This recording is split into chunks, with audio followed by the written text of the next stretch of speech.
Hello there and welcome back to War Thunder, and good news, good old summer event is back. So this is what the video is about, and I want to talk you through everything that there is worth knowing about, maybe give you some tips and tricks and talk about the vehicles themselves if they are worth it. So we have three vehicles here, and the first one, the Grand Reward as it is titled here, will be the American FJ4B VMF 232 jet fighter with a new type of weaponry for War Thunder, guided air-to-ground missiles. So no air-to-air missiles, and they are guided, so I guess they will work much like the Fritz 6. Maybe they are a bit faster, or they most certainly will be faster. Sorry about this. And then we have some other prizes as well. The British Martlet Mark IV, which looks very familiar to an F4F, and I think it was stated as such, which is a very good plane in RRB, but no mention how much ground strike performance there will be aside from the 50 cals, of course, and it seems to be a British one and with a different engine. And then also the German, where is it? Sonderkraftfahrzeug 234-3, which you can see has the short 75mm, so it's not having the punch of the Packwagen, and this might have a higher rate of fire. I don't know how much ammunition, but for driving performance I can tell you that it will be a touch lighter than the Packwagen, but still you will have your it's a bit of a drawback if you want to go up hills, because it's a armored vehicle with wheels, so it's oversteering all the time. It's very nervous at higher speeds, which you can get on a paved road or hard terrain, but on soft terrain, especially if there are inclinations, it's surprisingly slow and sluggish. And if it has a fixed mounting on the gun, much like the Packwagen, then aligning the entire vehicle with the target is well, it's not straightforward, let's put it that way, but overall it's a nice addition. But it will be rank 1, so you cannot really scout with it, but you just can you just get 2 marks of distinction, and you get the coupon for the Sonderkraftfahrzeug.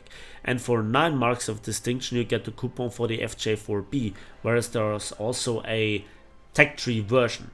So as far as I could read between the lines, but especially for this one, it will not have a premium status, and you still have to grind through the modules yourself, much like with the IS-7.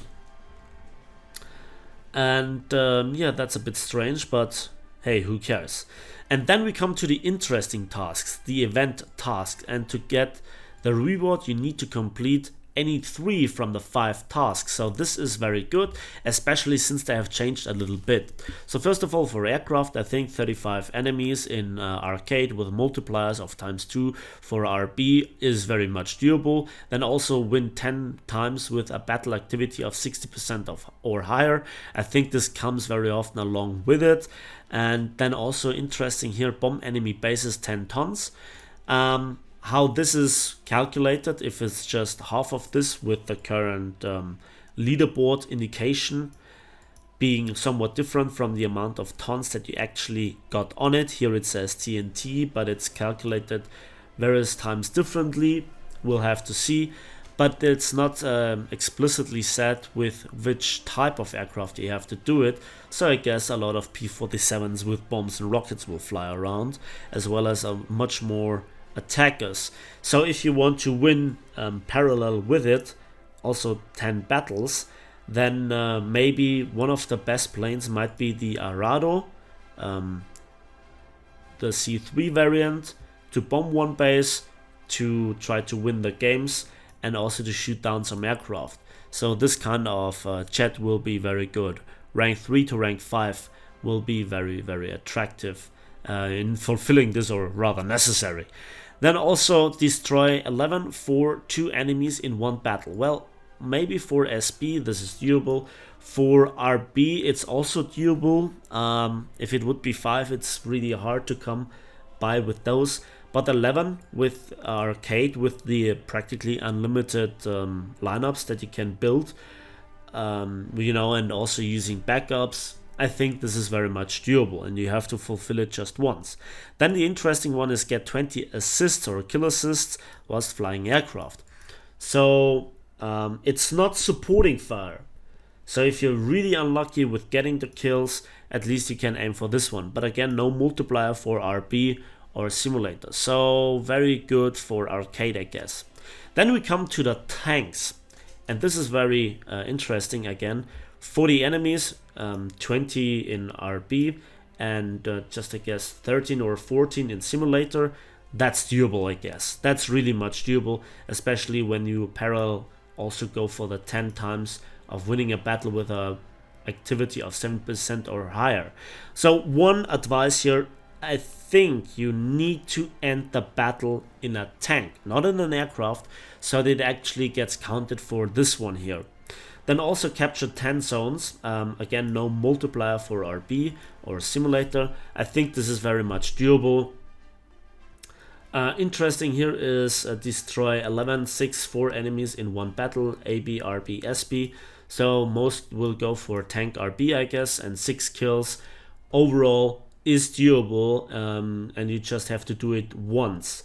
So I think with only getting here with for this task, for 10 times the capturing of the zone and destroy 40 enemies, this is very much doable. Then also get 20 assists is an option, and again, it's not supporting fire. So how they actually manage to set this up is very much doable. It's not impossible, and you still can keep your sanity. You can do it all by yourself, I guess, directly, straightforward, and this is what I like. Big thumbs up. And as we can see here, the response from the community is throughout very positive. No supporting fire tasks, lots of likes.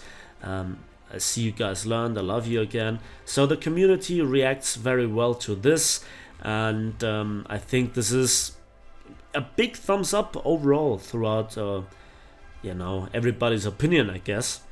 So yeah, again, you need to end the battle in a tank for tank RB, but you can get a lot of things done also in the aircraft in tank RB, however you want to calculate it. So you can set up your own plan how to do it, and as far as I can tell, if I've not misread it, you have 2 days for one task, so that's very much doable without insane grind. So enjoy your time in the battles of War Thunder.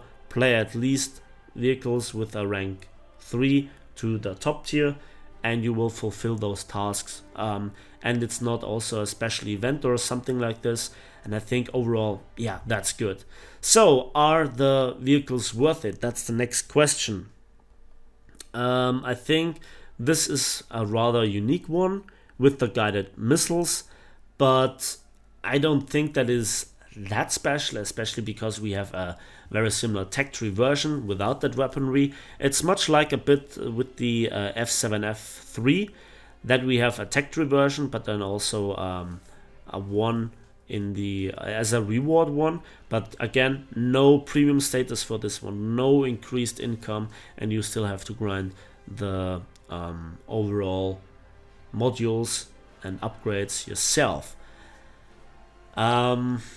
Interesting, rather rare one. How useful the guided rockets will be. Maybe this is very interesting for the anti-ship purpose. I think that's an option. And then it's more straightforward like the Fritz X with a faster vehicle. But in times of radar guided AAA, that might also come to ships soon. We'll have to see with all the radio flak shells and radars. It's a very hostile environment. I don't think that it gives you a direct advantage in a fight in RRB with chat levels. If it also will have a battle rating of 9.0, we will see. This one here, I'm not quite sure if it is that special. Especially for collectors, it's without question, you need to get it. But yeah, it's your F4F, your Wildcat, with a different engine, and I'm not quite sure how big your ground strike potential is for tank RB at least. This one though, again, I drove the Packwagen a little bit today, and it is enjoyable if you have a large map, but to align the entire vehicle with the enemy, especially with that very nervous steering, with oversteering and just wobbling around, and then your problems with inclination. So if you try to get up a hill, or if you want to go through mud, it is disturbingly slow, let's put it that way. And on a paved road, it's nearly uncontrollable at the higher speeds. The weaponry itself looks like the short-barreled 75mm that you will find on the early Panzer IVs and also on the Panzer IIIN, or the coaxial of the Maus. So the weaponry will be the heat shell and also the HE shell. I guess it will have a high rate of fire but limited amount of ammunition, much like the Packwagen, but higher rate of fire, maybe even down to 3 seconds. I see no machine gun here. I don't know if this is a rotatable turret or if it is mounted fixed. It looks more like mounted fixed, so not like the Sonderkraftfahrzeug 234-2, the Puma, but more like the Packwagen. And you have to also, I guess you might also have an APHE shell, so to switch between the ammunition with a limited amount of ammunition overall, but a high rate of fire, makes for a very interesting playstyle. But it will be rank 1, so it cannot scout. So that's a bit of a, what a shame. The next thing is, again, Gaijin gives here out a wheeled light tank or tank destroyer for Germany that would have been desperately needed in the tech tree, aside from the Puma at rank 2 or rank 3 to scout, and it can't do this. And again, the option with giving this out as a reward vessel or a vehicle is now gone. That's a bit of a, I'm not quite sure about this. Germany needs light tanks, Germany needs some mobile flankers and some intelligence to scout, and this would have been one of those vehicles for lower ranks, lower battle ratings, that would have been an option. So with this in the back, I think overall the good old summer event is really nice. I think that the IS-7 was so much worth it for Gaijin to make it a separate 20 days grind in 2 stages, so that we only get 1 tank. One final note is that you will get here them as a coupon. I think it's also possible to grind multiple of them, so that if you can trade them on the marketplace, which the word coupon, which is falling here multiple times, that you can trade them on the marketplace, but I guess the prices for them will not be high. So if you're even too lazy by this time to grind for the 2 tasks for this unique thing, you can also probably, very highly likely, buy it on the marketplace for just a few Gaijin coins. This is what I expect. But I think there is nothing wrong with all the rewards. They are nice for collectors and also for those who try to get something for free. So thumbs up for this from me. That's it for me today, and thanks for watching, thanks for listening. I hope you give this video a like if you did. Subscribe if you want to see more, and we'll see each other on the battlefields and in the skies of War Thunder.